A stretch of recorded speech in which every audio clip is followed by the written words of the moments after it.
नमस्कार दोस्तों, आज हम उत्तर प्रदेश पीसीएस 2015 का जो सॉल्व पेपर है उसके पार्ट 2 को डिस्कस करेंगे। इसमें 50 क्वेश्चन होंगे, क्योंकि जो मैंने इससे पहले का पार्ट 1 बना रखा है उसमें 100 क्वेश्चन मैंने डिस्कस किए थे। तो 100 क्वेश्चन जो था हुआ था आपका असंगठित श्रमिक सामाजिक सुरक्षा अधिनियम पारित हुआ था 2008 में। तो आज हम डिस्कस करेंगे 101 से आगे के क्वेश्चन। तो इसमें है, निम्नलिखित में से कौन सा जनसंख्या की जनांकीय विशेषताओं का हिस्सा नहीं है? इसका आंसर होगा रहन सहन का स्तर। 4 ऑप्शन है, इसमें बी ऑप्शन ज्यादा बेहतर है, तो यही इसका आंसर होगा। फिर 102 है, मानव पूंजी में बढ़ता हुआ विनियोग अग्रसारित करता है। यानी मानव पूंजी में जो बढ़ता हुआ विनियोग होता है वो क्या अग्रसारित करता है? तो इसका जो आंसर होगा वो होगा डी, ऑल अबव, उपरोक्त सभी।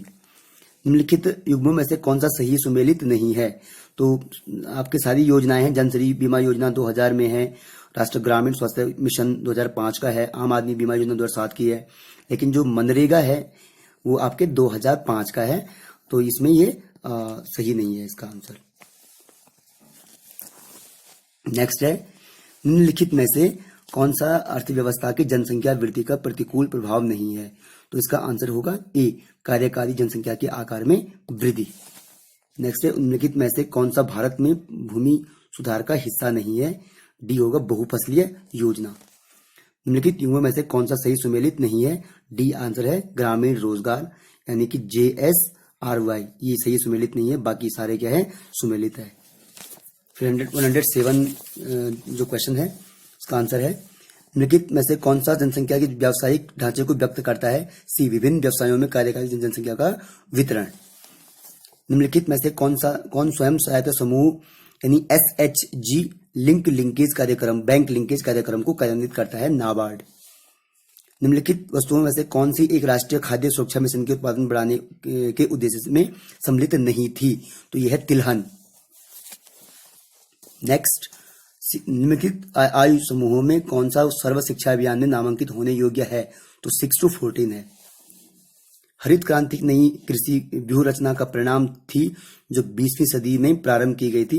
ये इसका आंसर होगा सी, 7वें दशक के दौरान। बहुत बार आया हुआ क्वेश्चन है ये, उत्तराखंड पीसीएस में भी ये क्वेश्चन रिवाइज हुआ है, तो ये बहुत इंपॉर्टेंट है, इसको ध्यान देना इस पर।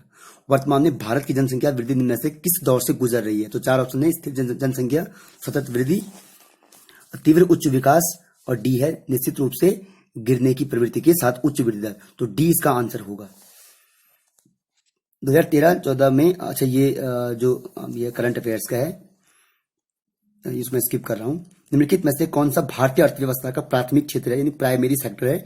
एग्रीकल्चर यानी कृषि है। निम्नलिखित में कौन सा भारतीय अर्थव्यवस्था का प्रमुख लक्षण है? मिश्रित अर्थव्यवस्था यानी मिक्स्ड इकोनॉमी, इसका आंसर है। 2011 में देश के निम्नलिखित राज्यों में से कौन साक्षरता दर किसकी साक्षरता दर सबसे कम थी? तो बिहार की थी।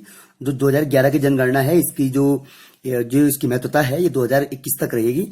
उसके बाद नई जनगणना जब होगी तो फिर नया डेटा आ जाएगा, तो उसके हिसाब से हम नए डेटा के हिसाब से पढ़ेंगे। शिक्षा का अधिकार अधिनियम 2009 का लक्ष्य शिक्षा को मुफ्त तथा अनिवार्य बनाना है जो उन बच्चों के अधिकार के निहित जो प्राथमिक स्तर तक के हैं। अगला है, नगरीय भारत का विस्तार एक प्लेटफॉर्म है। तो इसका आंसर डी होगा, उपरोक्त सभी। राष्ट्रीय ग्रामीण पेयजल कार्यक्रम एक हिस्सा है भारत निर्माण का। MG नरेगा यानी महात्मा गांधी जो नरेगा जिसे कहते हैं, सकारात्मक परिणामों के संबंध में निम्नलिखित कथनों पर विचार कीजिए। तो इसका आंसर होगा 1 तथा 3, यानी आपका 1 ग्रामीण गरीब की क्रय शक्ति में पर्याप्त वृद्धि, और 3 में होगा आपका शहर की तरफ प्रवास में कमी, ये इसका आंसर होगा। नेक्स्ट है, अगला क्वेश्चन होगा इसमें, निम्नलिखित में कौन 2005-6 में प्रारंभ की गई भारत निर्माण का अंग नहीं है? तो ये 4 ऑप्शन है, ग्रामीण आवास, पीने का पानी, ग्रामीण सफाई, ग्रामीण सड़कें। तो ग्रामीण सफाई यानी कि विलेज सैनिटाइजेशन ज्यादा जरूरी है। अगला ये इंपॉर्टेंट है इसका, ये आंसर है इसका। निम्नलिखित युग्मों में से कौन सही सुमेलित है? तो डी आंसर होगा ओजोन रिक्तता, चर्म कैंसर, मतलब ये सुमेलित है, बाकी और मैच नहीं हो रहे हैं। नेक्स्ट, CFL का पूर्ण रूप है कॉम्पैक्ट फ्लोरेसेंट लैंप, CFL। निम्नलिखित विद्युत अपघट्टों के विलयन में से किसको कार की बैटरी में प्रयोग किया जाता है? सल्फ्यूरिक एसिड को, सल्फ्यूरिक अम्ल को। मानव शरीर में हीमोग्लोबिन का कार्य है ऑक्सीजन का परिवहन करना, यानी कि जो ऑक्सीजन का ट्रांसफॉर्मेशन ट्रांसफॉर्म करना उसको। ब्लैक होल की जानकारी सर्वप्रथम दी थी एस चंद्रशेखर ने। सीएनजी है कंप्रेस्ड नेचुरल गैस।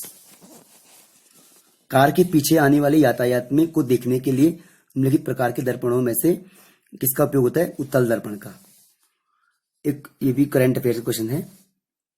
अगला है, प्याजों के छिलके उतारने पर आंसू आते हैं क्योंकि प्याज क्या करते हैं? सल्फेलिक एसिड को क्या करते हैं? रिलीज करते हैं, इसीलिए इससे आंखों में आंसू आते हैं। नेक्स्ट है आपका, निम्नलिखित बहुलकों में से किसका उपयोग ना चिपकने वाली कढ़ाई के निर्माण में किया जाता है? तो टेफ्लॉन का। इसका आंसर टेफ्लॉन होगा। ये साइंस के क्वेश्चन है ये। फिर ये भी करंट अफेयर्स का है, आज इसकी इंपॉर्टेंस नहीं है तो इसलिए स्किप कर रहा हूं। अगला क्वेश्चन है, डब्ल्यू का पूर्ण रूप है वर्ल्ड वाइड वेब। बहुत रिपीट हो जाता है ये क्वेश्चन भी। फिर है मैच द फॉलोइंग में सूची फर्स्ट को सूची सेकंड से हमने इसको मैच करना है। विटामिन सी रतौंधी, फॉलिक एसिड, बेरी, विटामिन ए रक्ताल्पता, विटामिन बी स्कर्वी। तो इसका आंसर जो होगा वो होगा ए आंसर होगा। यानी ये आप देख सकते हैं ए का 4 है ना, तो ये पूरा इस हिसाब से देख सकते हैं। तो 4, 3, 1, 2 इसका आंसर होगा। पर्यावरण में ग्रीन हाउस प्रभाव में वृद्धि होती है कार्बन डाइऑक्साइड के कारण यानी CO2 के कारण। निम्नलिखित में से कौन सा पौष्टिक तत्व अस्थि एवं धातुओं के निर्माण एवं मजबूती के लिए आवश्यक नहीं है? तो आयोडीन है।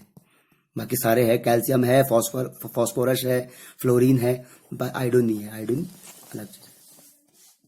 आइंस्टाइन को नोबेल पुरस्कार दिया गया था प्रकाश वैद्युत प्रभाव के लिए, यानी कि जो प्रकाश वैद्युत प्रभाव के लिए इनको मिला था, जो इनका E=mc² था, अपने आप में बहुत बड़ा रिसर्च था फिजिक्स के क्षेत्र में। नेक्स्ट, श्वेत क्रांति संबंधित है दुग्ध उत्पादन से, मिल्क प्रोडक्शन से। प्रेशर कुकर में भोजन कम समय में तैयार हो जाता है क्योंकि जल का क्वथनांक बढ़ जाता है, यानी क्वथनांक बोले तो बॉइलिंग पॉइंट। प्रकाश के बिंदु स्रोत के 2 समानांतर समतल दर्पणों के मध्य रखने पर कितने प्रतिबिंब बनेंगे? तो इनफाइनाइट, अनंत बनेंगे। हरित क्रांति संबंधित है गेहूं उत्पादन से। हरित ट्रांजिस्टर बनाने के लिए सर्वाधिक प्रयुक्त पदार्थ है सिलिकॉन है। निम्नलिखित में से कौन सा बहुलक बुलेट प्रूफ खिड़की बनाने में उपयोग किया जाता है? तो पॉलीकार्बोनेट इसका आंसर है। फिर ये क्वेश्चन इसका आंसर उन्होंने गलत दिया था तो मैं इसको स्किप ही कर रहा हूं, छोड़ रहा हूं उसको।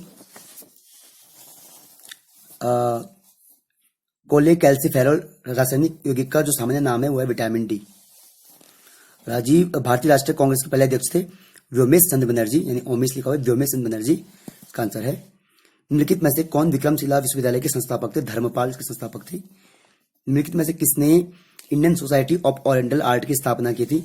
तो इसका जो आंसर है वह सी अभिन्द्रनाथ टैगोर ने। निम्नलिखित युगों में से कौन सही सुमेलित नहीं है? तो सारे सही सुमेलित है, बाकी डी नहीं है। काकोरी षड्यंत्र प्रकरण 1924 नहीं 25 में हुआ था ये। और लास्ट है आपका, मतलब ये भी क्वेश्चन भी इन्होंने यहाँ पे ऑप्शन में कुछ गलतियां कर रखी है, इसलिए मैं इसको भी स्किप कर रहा हूँ। तो दोस्तों ये इसमें मैंने पार्ट 2 में 50 क्वेश्चन डिस्कस किए हैं, उसमें मैंने कुछ करंट के थे तो मैंने स्किप किए हैं। और इसके आगे वाले भाग में मैं BCS का दूसरा पेपर डिस्कस करूंगा। तब तक के लिए थैंक यू।